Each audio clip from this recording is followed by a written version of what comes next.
coletivo Cerâmica Caparaó, ele é o amadurecimento de um trabalho que vem sendo realizado desde o ano de 2011 aqui na Serra do Caparaó Capixaba, mais precisamente no vilarejo de Patrimônio da Penha, que é usando a cerâmica como uma ferramenta para arte e educação, autoconhecimento e produção de utensílios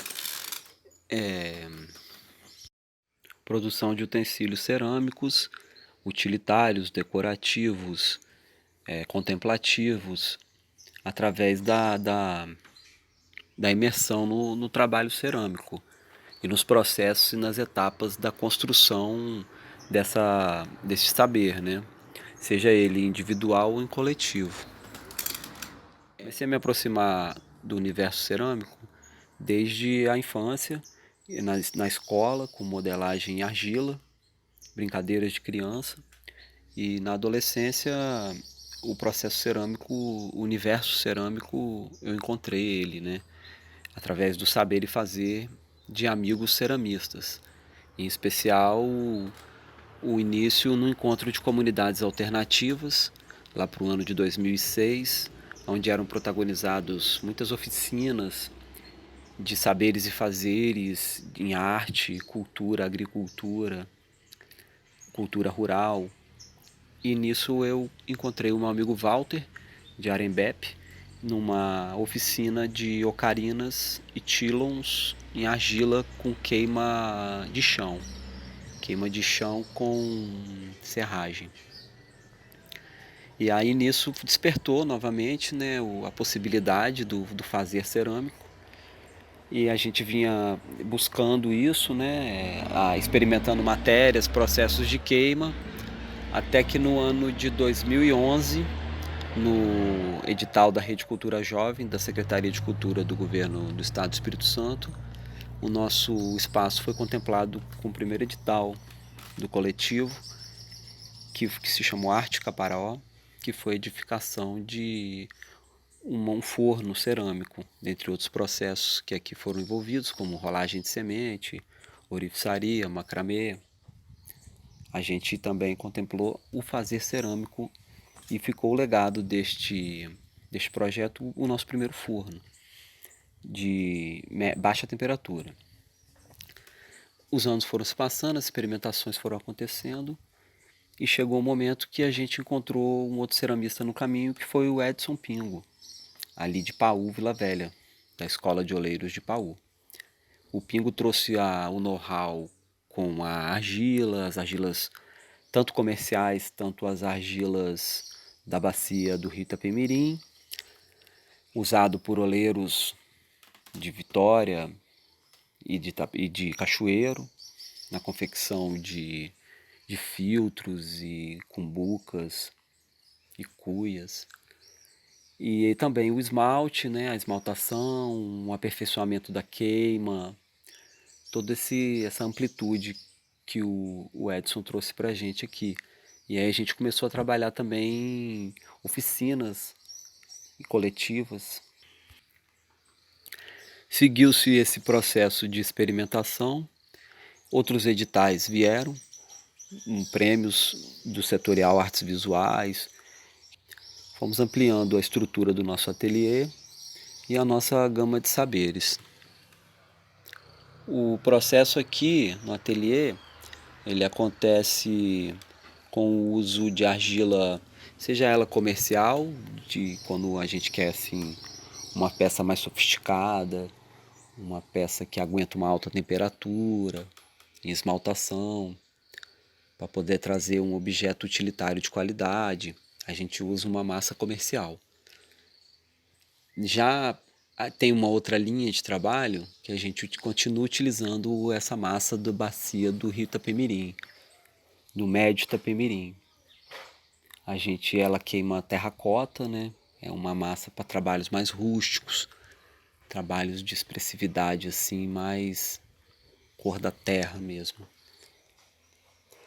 E a gente trabalha aqui, seja a modelagem manual, a modelagem também em torno, com auxílio de torno elétrico.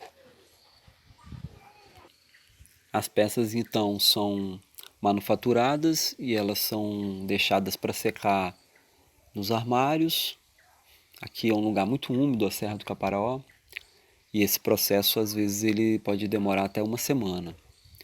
Nessa etapa se dá também o acabamento final, seja um polido de pedra, seja um desenho em baixo relevo ou uma pintura em gobe, que são as pastas de argila, que aí sim são utilizados as cores locais.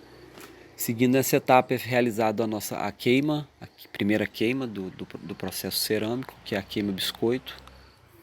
Essa queima a gente atinge até 950 graus. A argila se torna cerâmica a partir de 573 graus, quando ela encandece e acontece a inversão da sílica. Aí o objeto não mais absorve a água a ponto que se deforme, ele se solidifica e cria essa permanência. E aí então a gente cria uma temperatura para as outras peças que vão ser esmaltadas, né? Uma temperatura em que ainda existe uma porosidade na argila e ela ainda vai conseguir absorver esse material que é o esmalte, para ele poder ser queimado mais uma vez, aí sim a 1250 graus, até, né? Podendo ser também uma queima de baixa a 1050, 1100 graus. Dependendo do resultado que se pretende alcançar com a peça. Qual o tipo de fusão, de esmalte, o tipo de trabalho que o fogo vai dar esse toque final na peça. Para tal a gente utiliza aqui esmaltes comerciais mesmo, de baixa e alta temperatura, esmaltes não atóxicos, a gente prefere esses, que o fundente seja atóxico, e os óxidos de cores também não envolvam nenhum material que não possa ser utilizado como utilitário. A gente possui um forno aqui a gás e a gente gosta não, a gente utiliza muito refugo, materiais de refugo de indústrias de porcelana já consolidadas no mercado, que revendem as placas, o material de revestimento do forno, os tijolos, porque é uma matéria-prima, assim, se você for comprar ela zero, é uma coisa que já onera bastante, né? Pesa no orçamento, talvez, e inclusive no preço final da peça, né? Porque tudo isso é um conjunto, né? Da matéria-prima, do tipo de queima, do tipo de material empregado.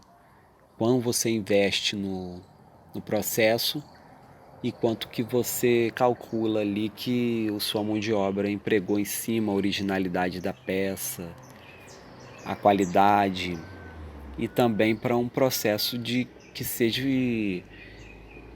seja absorvido pelo mercado, né? Que as pessoas possam comprar um objeto cerâmico, que as pessoas possam utilizar um objeto cerâmico, seja ele para o seu uso domiciliar ou em empreendimentos de culinária, jardinagem.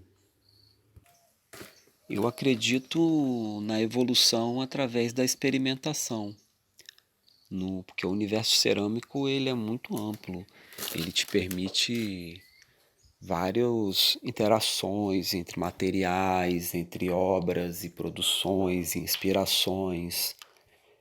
E eu acredito que a arte é a expressividade contemporânea, buscando atributos do passado e focado numa construção social assim do futuro, seja ele edificando no processo de arte-terapia ou no processo de geração e inclusão de renda, e não deixar esse saber fazer cerâmico se extinguir perante as ameaças da evolução tecnológica facilitadora dos processos e às vezes mata a criatividade, né? E estando aí, a gente permanece aqui na Serra do Caparaó, nessa produção, nessa difusão do saber fazer cerâmico para as comunidades rurais do entorno direto do Parque Nacional do Caparaó, crendo também na evolução do turismo na região, na consolidação de circuitos turísticos para poder absorver esse material de produção, a continuamento de produção e intercâmbio com outros artistas do Espírito Santo e do Brasil, para ampliar a nossa rede de contatos e nosso saber fazer, né? Agregando novas técnicas, novas visões. Um outro intercâmbio bem interessante que o coletivo Cerâmica Caparaó vem realizando, são com os artistas do coletivo Ceramística, lá da Foz do Rio Doce, em Regência, município de Linhares, no Espírito Santo, através do protagonismo do ceramista Howley Valim, que traz esses atributos da cerâmica lá do Rio Doce. Os engobes, os marcadores de animais que o rio traz, né? E a gente faz essa fusão também de fazeres aqui no coletivo. A cerâmica, para mim, ela representa um contato com a ancestralidade humana, o saber fazer de utensílios e materiais que representem uma iconografia do planeta, da natureza e das coisas que nos circundam. A argila, por ser um material plástico, ela permite a expressão de formas, sentimentos, expressões, impressões que são trocadas ali com a argila, um ser vivo, né, que absorve e repele a água e as suas vibrações. Desta impermanência para a permanência, no caso com o fogo no processo, trazendo essa permanência da argila, do objeto, da solidificação, né, do plástico ao concreto, eu creio que é uma metáfora muito brilhante da vida. Um trabalho que envolve, sobretudo, concentração, né? Concentração num ponto, num momento, no presente, para trazer a criatividade e a realização do objeto numa massa aparentemente sem forma. E dentro deste processo todo a gente vai evoluindo como um ser também, né? Vamos construindo as nossas referências, vamos tomando as nossas atitudes embasada naquilo que a nossa mente vem, nas sementes que a nossa mente vem regando.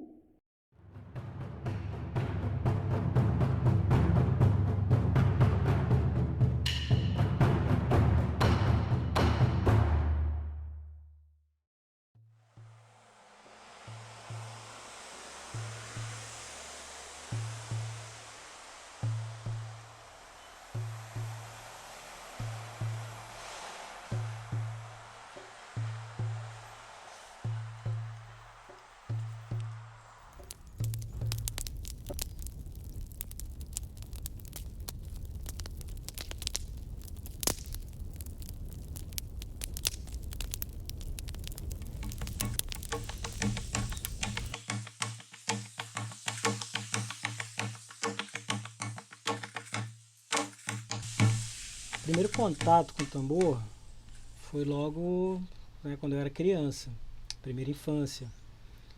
O grupo de capoeira era no quintal de casa Meu pai dava aula de capoeira e é claro que tinha o tambor, pequeno atabaque. E quando eu tocava, já sentia aquela força desde pequeno. Então, dentro do meu crescimento, o tambor ele já faz parte. Cresci vendo tambor e o tambor faz parte da minha história desde pequeno. Quando já adulto, quando estive pela Bahia, aí eu descobri a fabricação de tambores, a construção de tambores. Me veio essa vontade de querer construir um instrumento musical através das próprias mãos. Foi onde eu conheci um grupo de chilenos. Lá eles estavam fazendo vários tambores de coqueiro e eu aprendi a construir, a esculpir o tronco de coqueiro e transformar num tambor. Daquele momento para frente, minha vida foi produzir tambores. Quando eu aprendi o tambor, formou e martelo, né? Então a dificuldade de escavar aquele tambor requer muito tempo, concentração, calma, e isso foi gerando um processo de autoconhecimento. Então todo tambor era um universo de pensamentos, um universo de transformações, e às vezes nenhum pensamento, só o suor de fazer o tambor. Realmente fazer um tambor é uma atividade meditativa, é uma ação meditativa. Quando eu olho o tronco do tambor, eu já vejo o desenho. A gente já consegue enxergar o desenho do tambor. Isso, estou falando de 2005 para cá, a construção de tambor, e o envolvimento com tambor de 85 para cá, né? Colocar com 5 anos de idade para cá aquela primeira lembrança de tambor, de tocar tambor. Então os tambores eles já vêm acompanhando minha vida e tem pouco tempo, tem poucos anos, eu aprendi a fazer o atabaque. Então o tambor esculpido e depois veio o atabaque. Que aí já é outra técnica de que utiliza ripas, ferramentas, que depois eu posso falar isso um pouco melhor. Mas voltando para o tambor esculpido, quando eu olho um tronco, eu já imagino e vejo o desenho do tambor. Se ele vai ser no formato de djembe, se ele vai ser no formato de conga, se ele vai ser menor ou maior ou mais gordinho. O tronco ele já começa a transformação ali naquele primeiro contato. E como eu recolho esses instrumentos, esses troncos jogados fora, então eu estou dirigindo, ou estou andando, de repente eu vejo tambores jogados fora, troncos jogados fora que já são potenciais tambores.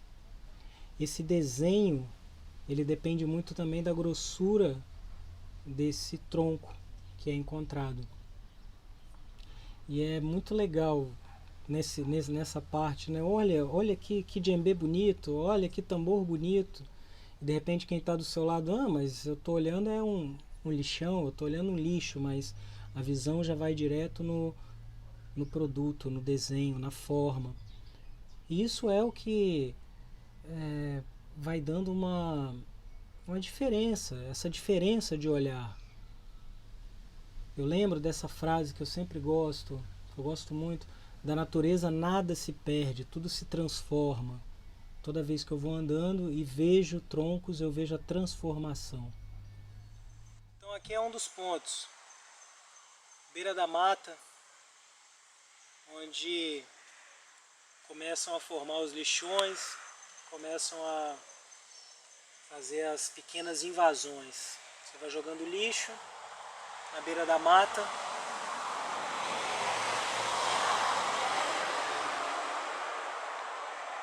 E dentro desse lixo sempre vem troncos. Árvores que foram cortadas. Muitas delas são os troncos de coqueiro. Coqueiro esse que nos deram muita água de coco, alimentaram muitos animais. e hoje são descartados. E os troncos são misturados com entulhos, com lixo, com todo tipo de matéria descartável.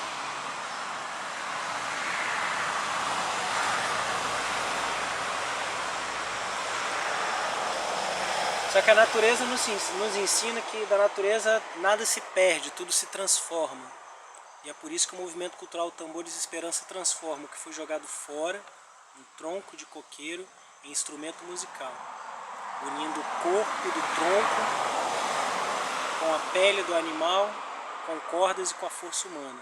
Vira um tambor esperança.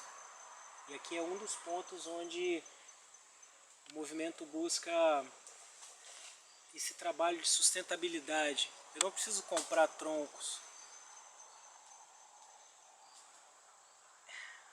É só olhar para a rua que eu vejo troncos cortados. E aí eu pensei no começo, o que fazer com tanto tronco cortado? O que eu posso fazer? Tambores. Para que eles, ao serem tocados, a gente lembre que muito já foi cortado. E continua sendo cortado até hoje. Eu não dou conta de recolher tantos troncos de coqueiros que tem no litoral do Espírito Santo. Muito menos só no meu município. É muito tronco sendo cortado. Teria que ser um movimento muito maior para conseguir recolher e transformar.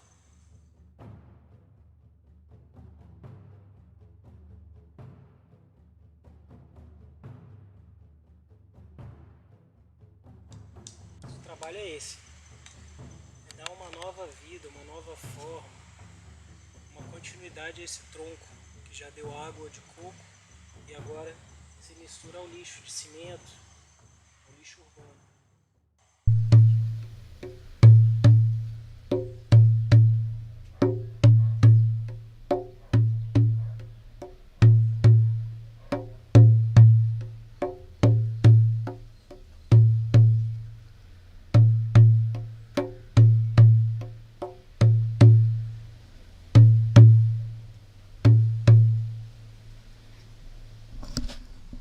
Tambor pelo mundo, né? A história do tambor. Cada nação tem sua história, cada nação tem seus contos, cada tribo vai falar do tambor como diziam seus ancestrais. Mas até onde eu consegui adquirir conhecimento até esse momento, o tambor é visto como um dos instrumentos mais antigos da humanidade. Está ali junto com os instrumentos de sopro. Pensar em tambor na humanidade é ver como cada nação interage com esse instrumento. Então a gente vai pensar nos tambores africanos. Eram a comunicação daquela tribo, era o telefone, era ele que mandava a mensagem da colheita, a mensagem do funeral, a mensagem do plantio, da guerra. Os tambores eram a comunicação. Em outros lugares, os tambores também eram os tambores de guerra, os tambores que davam o passo da batalha. E quando a gente vai entender por que os tambores estão nas guerras, né, aquele marcando o passo, o tambor ele bate na sua coluna, ele bate lá dentro de você. Então ele vai já te dando aquela batida do coração. Batida do coração essa tocada na Jamaica, né, através do Nyambing. Vai pensar em outros tambores pelo mundo. A gente pensa nos tambores orientais, gigantescos, tambores tocados com suas baquetas. Continuando pensando em tambor pelo mundo, a gente pensa nos tambores indígenas, né? Em tantos quantos tambores existem pelo mundo. Quando eu penso em Índia, a gente vai nos tambores onde a divindade Shiva tem o seu tambor. Na mesma Índia, o tambor ele ativa o Muladhara Chakra, a base da sua coluna. Então o tambor ele está pelo mundo todo, com várias informações, vários sentidos, várias formas. Aí eu lembro, a filosofia hindu fala sobre isso, que pum, fez-se a grande explosão cósmica, Vishnu bateu, tocou o seu tambor e houve toda a criação. Vê que dentro de uma mitologia, da mitologia hindu, o tambor, ao ser tocado por uma divindade, fez a explosão cósmica da criação. Então é de uma importância histórica, filosófica e musical muito grande ter um tambor, tocar um tambor, difundir um tambor, fazer com que esse instrumento continue sendo fabricado, comercializado, entregando isso de geração para geração.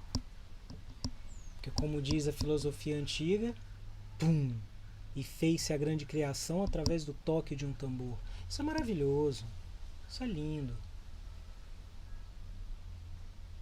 Imagine que toda vez que a gente toca o tambor, somos capazes de criar universos de bem-estar, de alegrias, universos dançantes, universos ritualísticos, universos integrados, corpo, mente, espírito, universo que se integra através do animal, vegetal e humano.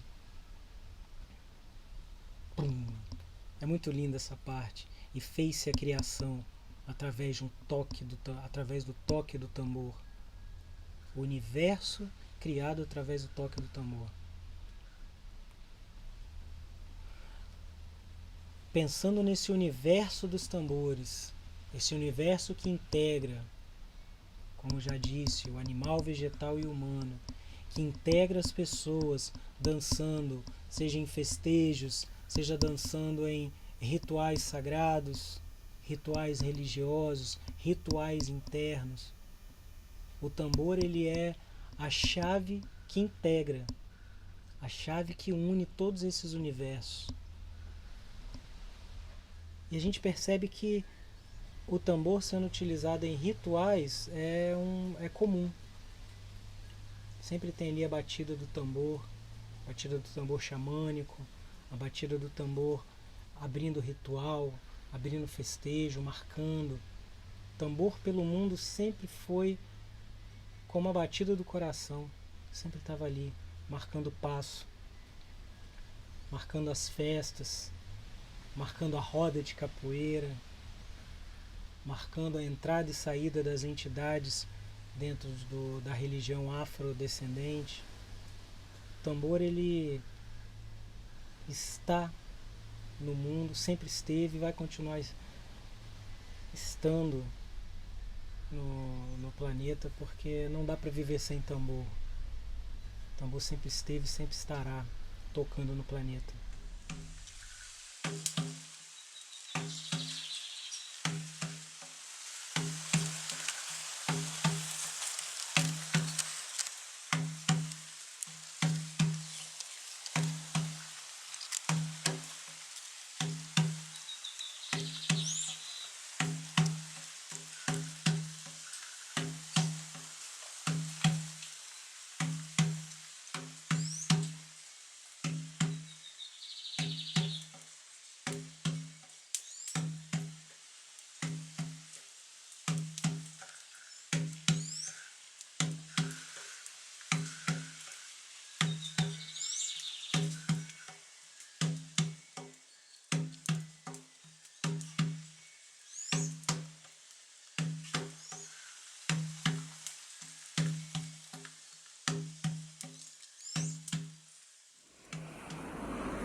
E aqui mais um ponto onde os troncos foram jogados, um pé de coco jovem, mais fino, à beira da estrada. E é aqui que o movimento, um dos pontos onde o movimento recolhe esse tronco, vai transformar num tambor. Então o que foi jogado fora, descartado, agora vai tomar uma nova forma. Vai virar um tambor esperança.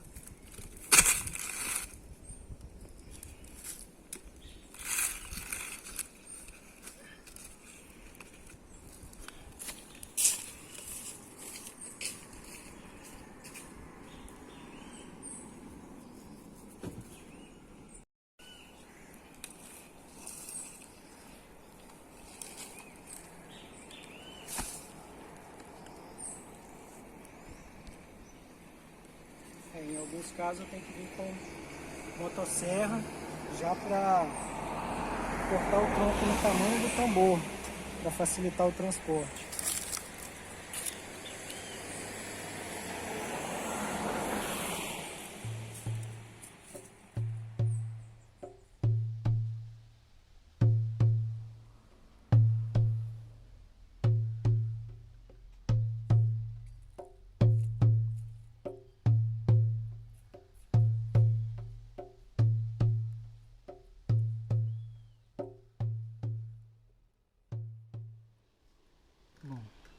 Aqui é um dos troncos recolhidos, abandonados à beira da estrada. Esse ele tem um tamanho que eu posso cortar no meio para fazer 2 instrumentos.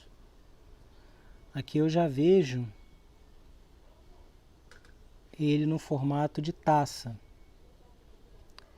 E eu vou entrar aqui com formão e martelo, vou tirar esse miolo e vou trabalhar, esculpir toda a parte de fora, também com machadinha, formão e martelo. Depois eu deixo ele bem lixado até que ele ganhe a forma de um tambor. Aqui é a parte bruta e aqui depois é o trabalho que é realizado. Tira essa parte, tira o outro lado, trabalha por fora. E aí vai a produção artística, vai tanto o conhecimento, a técnica, também como a criatividade. Forma artística de sustentabilizar, transformar o que estava jogado fora num instrumento musical, que pode ser utilizado em várias atividades artísticas e musicais e rituais e tudo o que quiseres. Com o tempo a técnica foi aprimorando a técnica. No início era formão e martelo e machadinha. Depois eu comecei a utilizar a motosserra também para fazer essa parte de fora e de dentro. E agora dá para fazer também utilizando um torno de madeira, fazendo ali o desenho. Mas a base é a criatividade de transformar um tronco num instrumento musical.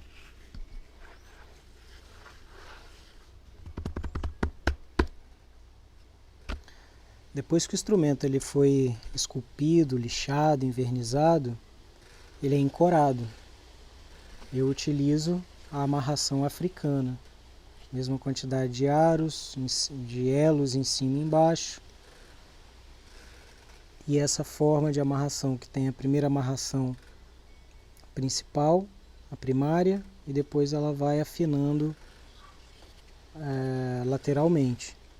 É uma amarração antiga, africana, né? Muitos centenas de anos a utilização dessa amarração, e a gente continua até hoje também. O couro, ele pode ser o couro de boi, couro com pelo, couro sem pelo, couro de cabra. Para cada couro, para cada tambor e cada couro, você tem sons e tons diferentes.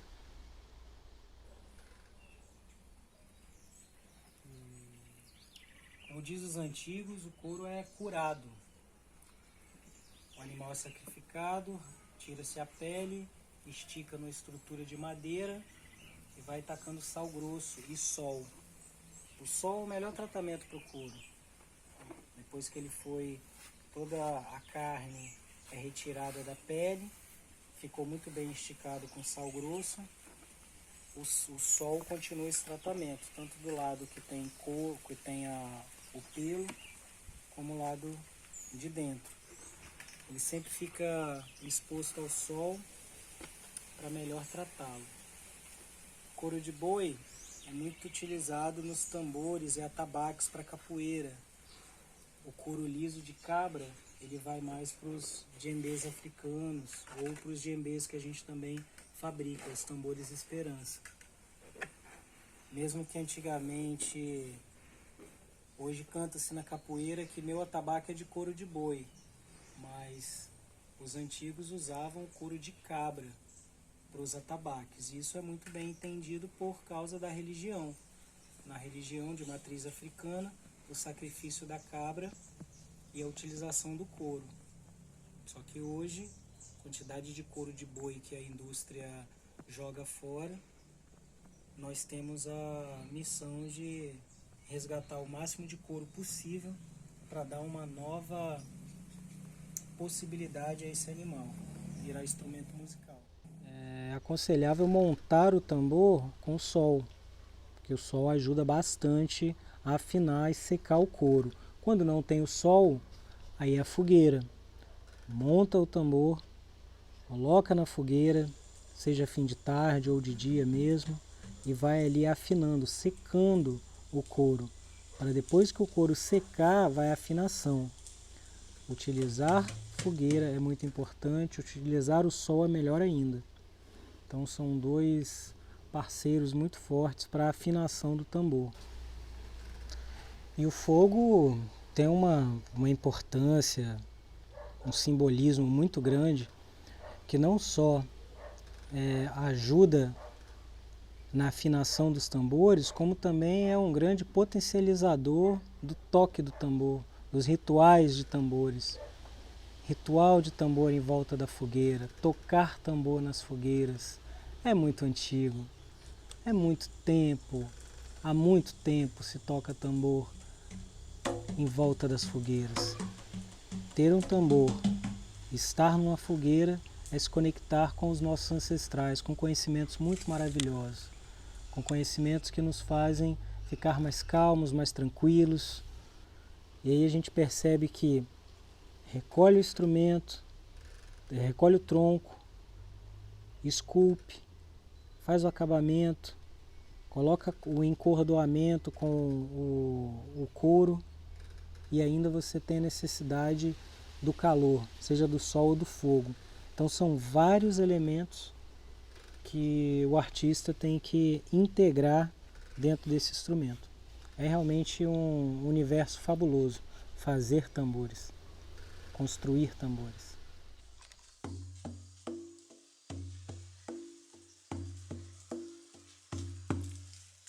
E é por isso que desde 2006 eu venho realizando oficinas de construção de tambores, de encoramento, nos últimos anos também encoramento de atabaques, porque fazer um instrumento musical é uma coisa maravilhosa, é uma atividade muito boa, é uma reconexão para aqueles que querem transformar madeira através das suas mãos e fazer ali a união, couro, corda, técnicas, montagem e depois ainda ter seu instrumento para tocar. É muito maravilhoso fazer um tambor, é bom. E eu penso que eu cumpro a função, através das minhas mãos, de transmitir esse saber da construção. E a gente ainda vem desenvolvendo, né? Rodas de tambores, musicalidades, vivências, onde a gente pratica muito dos toques, dos cantos, das movimentações que os tambores nos proporcionam. São rodas maravilhosas. Quem já participou sabe como é bom tocar tambor, dançar ao som dos tambores, ainda mais um instrumento que você mesmo construiu. É uma experiência maravilhosa. E a gente tem que agradecer muito aos nossos ancestrais, porque eles transmitiram esses conhecimentos há muitos anos. Muitos deles não puderam transmitir o conhecimento. Por isso que por onde eu passo, eu busco deixar essa informação, deixar esse conhecimento, para que não fique somente comigo a construção de instrumento musical. Eu vou mostrar para vocês agora um toque de tambor chamado Nyambing, que é o toque do coração, que é um toque que faz parte dessas rodas, que faz parte desses encontros, que é muito bom tocar e cantar ao som do 1, 2. Vamos lá? 1, 2. Som do coração, toque da alegria, pulsar do coração. 1, 2. 1, 2. 1, 2. 1, 2. 1, 2.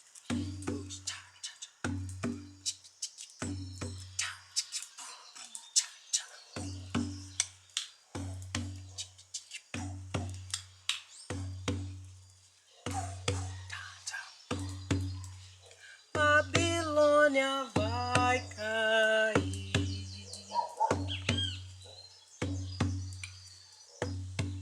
Um velho Rastafari me disse assim: Babilônia vai cair. Um, dois, dois, dois,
Outros tambores que fazem parte da minha vida são os atabaques. Atabaques que marcam o passo da capoeira, atabaques que fazem parte das religiosidades, das religiões de matrizes africanas, fazem ali o embalo da entrada e saída das forças que ali estão. Os atabaques eles são feitos de ripas. E essas ripas são desenhadas, o desenho é próprio do movimento.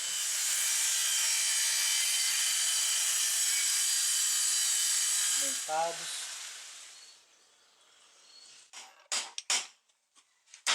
Secam no seu formato, depois ganham couro, seu sisal ou cordas. E eu lembrei, coisa muito importante dizer, que o movimento ele resiste porque as pessoas elas fazem isso acontecer. Elas adquirem os atabaques, elas adquirem os tambores, principalmente no começo, onde os tambores eles não tinham formatos e amarrações tão bem feitas, e mesmo assim as pessoas adquiriram para fortalecer o movimento. Assim como os atabaques também, no seu início, alguns mestres de capoeira adquiriram os instrumentos para fortalecer o movimento. E a todos esses, que eu não vou citar nomes porque são dezenas de pessoas, eu não quero deixar de citar nenhuma delas, mas falando para todas elas, vocês fizeram esse movimento acontecer, esse movimento se manter vivo e resistente. E no longo desses 15 anos, em 2019, eu recebi o título de Mestre da Cultura Popular dos Tambores do Espírito Santo.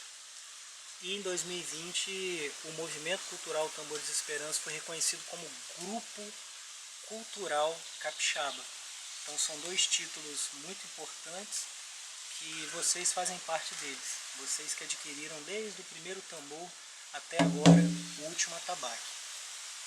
E como tudo isso começou dentro da capoeira, na minha infância, junto com meu pai, no bairro de Vila Isabel, eu agora vou tocar o toque da capoeira e uma canção popular da capoeira. Ok? Vamos lá treinar? Vamos lá. 1, 2, 3, 4. 1, 2, 3, 4. 4. 1, 2, 3, 4. 1, 2, 3, 4. 1, 2, 3, 4. 1, 2, 3, 4. 1, 2, 3, 4. 1, 2, 3, 4. 1, 2, 3, 4. 1, 2, 3, 4.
Agradeço a Deus do céu, Paraná por aqui compartilhar, Paraná.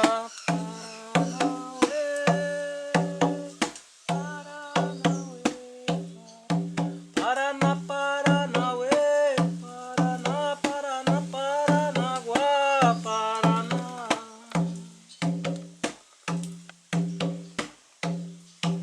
Agradeço a Deus do céu, oi, ai, ai, meu tambor, eu vou tocar, Paraná.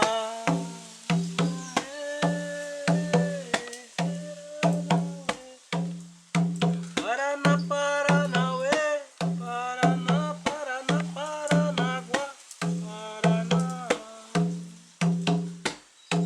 3, 4, 2, 3, 4, 2, 3, 4, 2, 3, 4.